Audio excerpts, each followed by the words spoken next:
Good morning, good afternoon sa inyong lahat saan man sulok ng mundo at tayo naroon mga ka-road trip. So kumusta po kayong lahat at sana po ay nasa mabuti kayong kalagayan. So today's vlog natin mga ka-road trip, tayo naman ay maggala ngayon dito sa may Dubai area. So yan, samahan niyo ako mga ka-road trip. Let's go!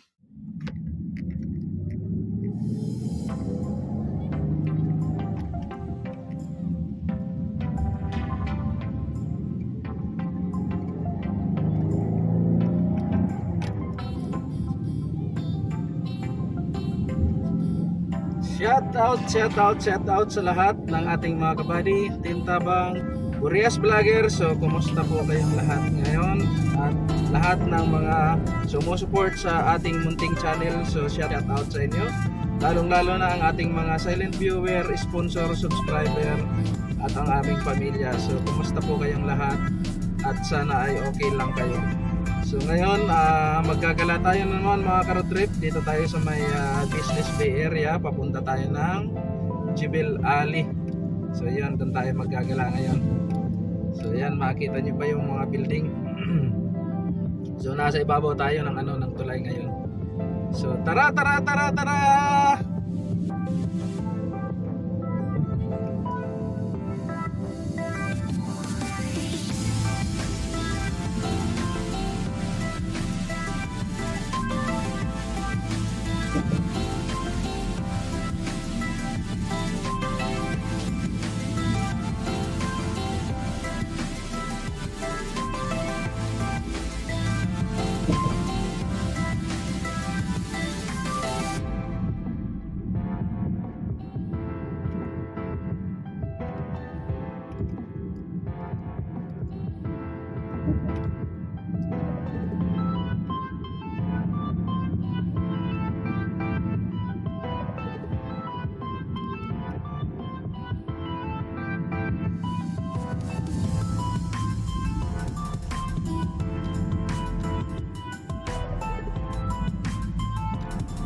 Dito pa rin tayo sa taas mga ka-road trip ng tulay. So pagbanda dyan, mga sa unahan ng kunti, siguro mga nasa 200 meters ay bababa na tayo. At ang baba natin dyan ay ang Alcos area. So yan, natahimik yung panahon dahil ang oras natin ngayon ay 9:56 AM. Yan, kaya medyo malinis na yung kalsada. Nakalis na yung mga papasukan ng sa opisina, sa lahat medyo nakapasok na sila. Kaya ito, ganda ng paligid. Oops, dito tayo sa may stoplight. Oh, doon na pala. So, diretso lang tayo. Diretso. Dito talaga ako mga ka-road trip dumaan kaysa dun sa sa Six Side Road, dahil lagi na natin na ipapakita yung Six Side Road. So dito naman tayo sa sa maliit na kalsada lang papuntang Jebel Ali.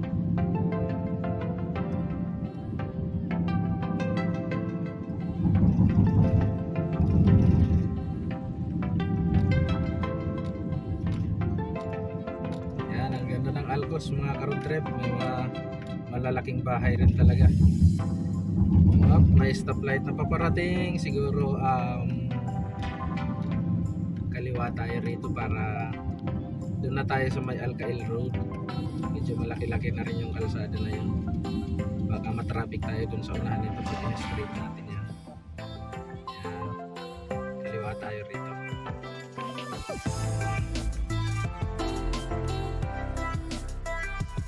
Doon na tayo. Back to road again. Let's go! Diba?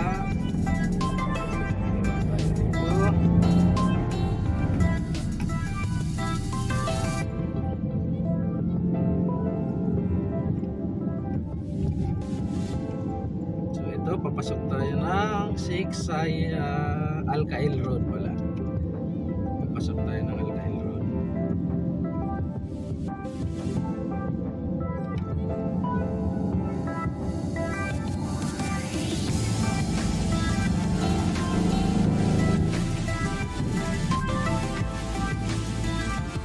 Up, kaliwa tayo. Change tayo, punta tayo sa gitna mga ka-road trip. Yan.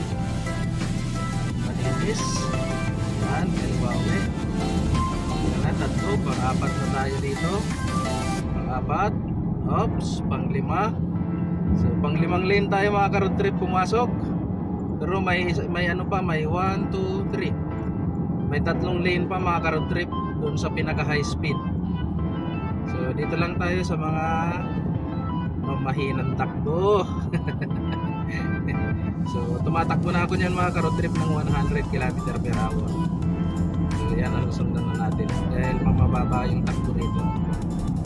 So, hanap tayo ng tempo, papunta tayo dun sa ano, sa may kaliwa.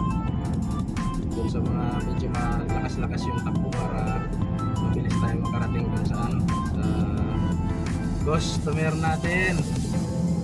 Yan, medyo mahina-hina yung takbo ni Busing, naka 90 lang. So may harapan natin si Tida, naka 90 lang. So change lane tayo. Yan, nakakuha tayo ng tempo. Pang-anim na change lane. Oops, change lane ulit tayo. Dito na tayo sa may medyo malakas-lakas ang takbo. So nakatakbo pa rin tayo ng 100 km per hour mga ka-road trip. Yan. So, hanggang dito lang tayo. Huwag tayo pupunta sa kaya pinaka-last. Dahil yan, tingnan nyo yung lumang bilis. Oh. Yun. Ang bilis nun. Andito pa yung isa. Yan!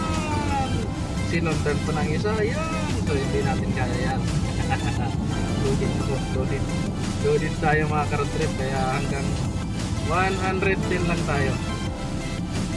Siguro sila mga nasa ano na yan, 120, 130 to 140 yan. Pwede naman kasi yung 140 rito yung takbo. So dito lang tayo sa 110. Yan, naka 110 na rin tayo. Tamang takbo lang yan mga ka-road trip para makontrol pa natin yung manubela kung magka-berya. So yan, mas mabuti na yung safe. So 110 lang tayo. Yan, mabibilis nila, no? So yung fast lane na yan, hindi naman talaga dapat mag-stay dyan. Baga, mag-change lane ka lang na halimbawa, mabagal yung nasusundan mo dito sa second lane. So doon ka sa first lane, mag-change lane. Mabilisan lang. So dito lang tayo. Stay lang tayo rito, tamang takbo. Hindi naman ganong kalakasan, hindi naman ganong kahinaan. So yan, enjoy lang mga ka-road trip. So yan, may isa pang overtake dito sa may kanan natin, kaliwa natin. So yun. So humina yung takbo natin dito sa may pinaka second lane. Humina dahil medyo marami-rami yung sasakyan ngayon dito sa may Alcail Road. So dito lang tayo. Chill lang, chill. Yan, safe na safe tayo dyan.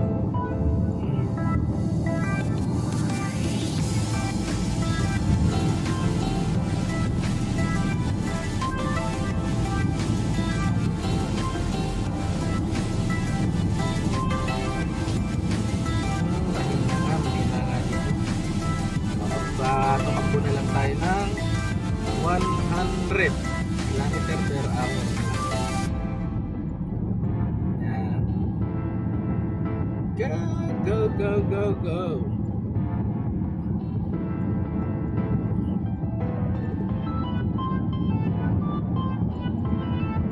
Sakto lang yung takbo natin mga ka-road trip. 100 lang.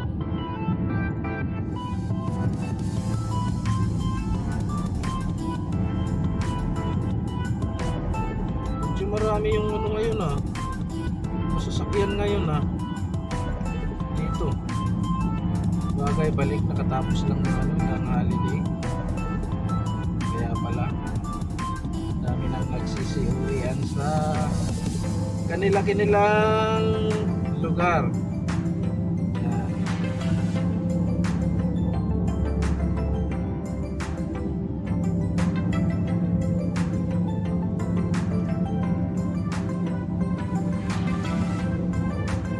Puno nga yung kalsada ngayon. Dami. Laki na yan. Isa, dalawa, tatlo, apat, lima, anim, pito. 8 lane po yan mga karotrip dito banda. 8 lane. Pero tingnan mo, punong-puno pa rin ah. Diretsuhan lang talaga to mga karotrip. Punta tayo ng Jebel Ali Village, malapit sa IBM Batuta Mall. Ayan.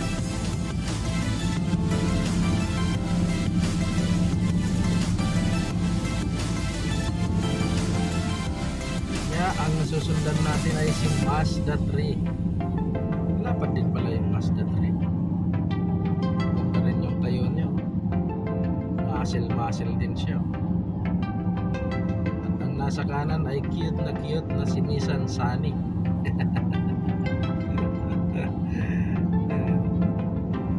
Maliit ang puwet. Oops. At nandito tayo, inovertikan tayo ni Toyota Hiace, yung luma, yung dati nating gamit mga ka-road trip. Ang ganda niyang gamitin.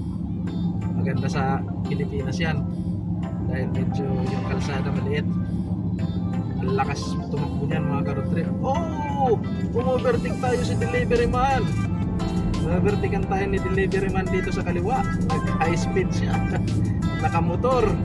Grabe, nakamotor na yan, no? Naka 100 na ako niyan. Yung motor niya 160cc. Kumalaban niya nakamotor, oh. Yun, nag-change lane na siya. Ops, sinovertikan tayo ni Pajero. Malupit din talaga si Pajero, oh. Si Mazda nandito lang sa harapan natin, oh. Relax lang. Sweet na sweet. Ang bilis ni 160cc motor. Nandun na, oh, nakatakbo siguro yan na siyempre balik yun, nasa 120 yun motor na yun. Malapit si delivery man. So yan, change right tayo, change lane right, at tayo ay maki-exit dun sa may siguro nasa 1 or 2 kilometer pa tayo maki-exit. Preparasyon tayo dito kahit malayo dahil marami yung kalsada, kaya preparasyon natin yan mga ka-road trip. Kailangan laging naka-ready para dahil kung magkamali kasi ng exit, sigurado yung kakainin ng oras is 15 minutes siguro para makabalik ka dun sa tamang daanan. So yan, ang kalsada dito is 1, 2, 3, 4, 5 na lang. Nag-reduce tayo ng 3 dun sa pinaka main. So yan, naging 4 na lang. Nagre-reduce na yan. Maliit na yan dito. Kaya minsan yung rush hour talaga medyo traffic dito banda dahil lumiliit yung kalsada. Yan. Tapos mga hindi pa nagbibigayan. Shout out sa mga driver na hindi nagbibigay. Yan. So nakatakbo pa rin tayo ng 100 km/h. Tuloy-tuloy lang tayo. Yan, hindi pa tayo gumagamit pala mga ka-road trip ng GPS. Mamaya-maya natin gamitin yung GPS natin pag malapit na dun sa Jebel Ali. Dahil yung sayang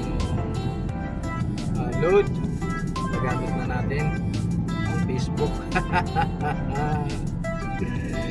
So ito, tayo ay kakanan dito, tayo ay mag-change lane.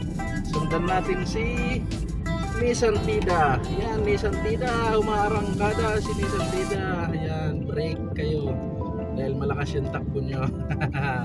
Change gear din tayo at tercera rin na tayo ngayon mga ka-road trip.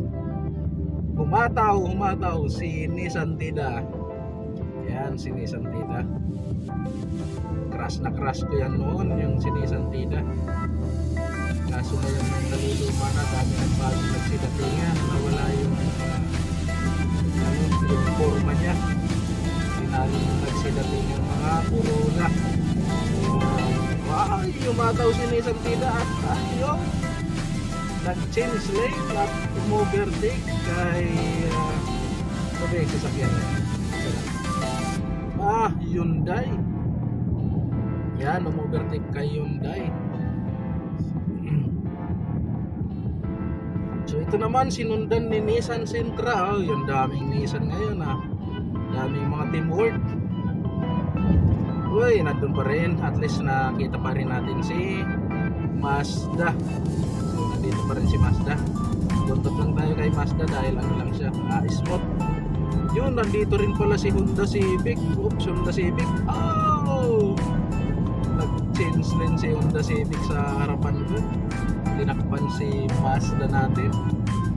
Yan, dito tayo, exit tayo dito mga karatway. Malapit na rin tayo sa sa ating customer. Malapit sa IB in Batuta Mall. So yan. Mas maganda na hindi naman na tayo gagamit ng GPS. Yun, umovertake si Honda Civic. Ganda rin ang Honda Civic ng mga 2010 up pataas. Maganda rin yung mga forma niya. So nandito si Heavy Truck. Yan, si Heavy Truck. Unahan natin si Heavy Truck para mabilis yung takbo natin. Yan, change lane tayo rito at tayo ay mag-i-exit na. Exit tayo rito. So nasundan natin si Nissan sa aning luma. Year 2004 siguro to. Yan, ito maganda-ganda. Nasundan natin si Porsche 911 or Baxter ata. Ganda. Sports car nga naman. Yan. Super ganda. Yan, naka-exit na tayo mga ka-road trip. Ang takbo dito ay nasa 80 lang, pero tumatakbo tayo ngayon ng 90. Pwede naman yun, pwede kang pag-80, pwede kang magpatakbo ng hanggang 100. Pwede yan. Huwag ka lang magpapahuli ng camera. Nahuli ng camera, goodbye. 600. Porsche Cayman pala to. Si Porsche Cayman pala yung nasa harapan natin mga ka-road trip. Ayan. So yan, may camera dito sa siguro mga nasa 50 meters. So yan, 80 tayo. Balik tayo ng 80. Nasa kaliwa ang camera. Ayan. Bye bye camera. So dito tayo. May straight tayo ngayon dito. I-overtake natin ngayon si Porsche Cayman. Yan. Carrera pala. Porsche Carrera. In-overtakean ni High Ace. Oops, stoplight. Stoplight tayo rito. Yan, ang ganda pa pala dito sa lugar na to mga ka-road trip. Ang dami ng puno. So yan, ang daming puno kaya medyo presko dito. Oh wow. So ito yung Discovery Garden mga ka-road trip at green na green talaga yung ano niya. Yung puno niya. Yan oh, ang ganda oh. So kahit sobrang init ay hindi sila ayan, ito pala kasi nami-maintain nila yung mga gardener dito sa gilid. Nami-maintain nila yung yung ganda ng ng garden. So kaya pala ang ganda ng mga punong kahoy. Yan. Ang ganda talaga. Ikot pa tayo ng konti. Yan. Kaya ito medyo presko dito mga ka-road trip sa Discovery Garden. Dahil ang ganda ng mga punong kahoy. Green na green talaga. So yun mga ka-road trip at nandito na tayo sa ating customer. Yun mga ka-road trip, hanggang dito na lang ating vlog. So maraming salamat sa pagsabay nyo sa akin. At yun, nandito na tayo sa ating customer, nakarating na tayo. So yung maraming salamat sa inyo mga silent viewer, solid subscriber at ating mga sponsor at sa lahat ng aming pamilya. So yun, maraming salamat sa inyong lahat and God bless to all. Bye-bye!